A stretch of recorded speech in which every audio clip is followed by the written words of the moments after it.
long did that phase last? Well, really not very long, because then I decided I couldn't possibly stand it, and I also decided I was very susceptible to it. I fell in love with somebody who was totally poor, but really a gas, and I realized that it didn't mean a thing. And then we got married. And then when you got married, you were then at university, were you? No, I never made it to university. I left in my first year sixth form, you see. And I started work, which may have been a good thing or a bad thing, but now I think is a very good thing. Because I don't really believe in other people telling you what the scene is. I think it's really important that you find out for yourself, and people can tell you that marriage is not really a very good thing. And I really knew, because I knew about my parents, but I really wanted to find out if it was possible to live in that way that they say is the best way to live. So when you actually got married, you were clearly, positively taking a gamble, were you? No, I was definitely in love. Quite definitely in love. I really wanted to make it, and I thought it was possible to do that. But it isn't. I mean, before you get married, you just don't understand what the person is like until afterwards. Well, what did you learn about marriage?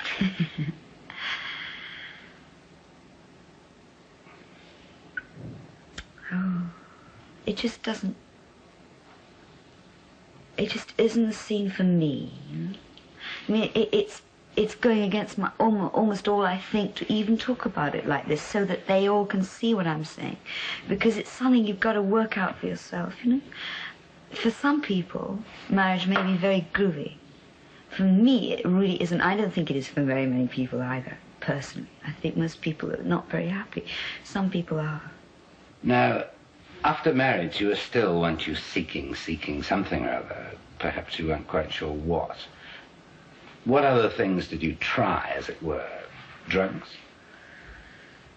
Yeah. I never wanted to talk about drugs in public, because I don't want to influence anybody in anything.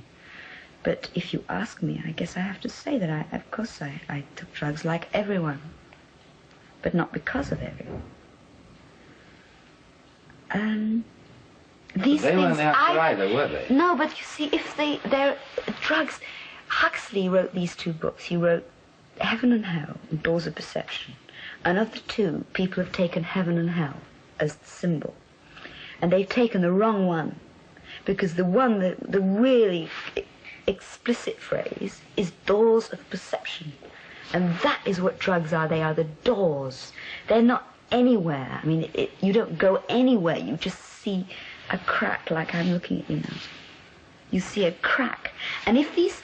I don't know about marijuana. I think that's perfectly safe, actually. It's an old sort of scene, and it doesn't really hurt you. It's not groovy to take it, because it's not groovy to take anything. We should be able to be in a state where we don't need cigarettes or drink or anything like that at all, or marijuana. But something like LSD, if it wasn't meant to happen, it wouldn't have been invented somehow. I think it was important that... I know so many people that before they took LSD was such a drag. And they took LSD and they really opened up. And then, of their own accord, they stopped.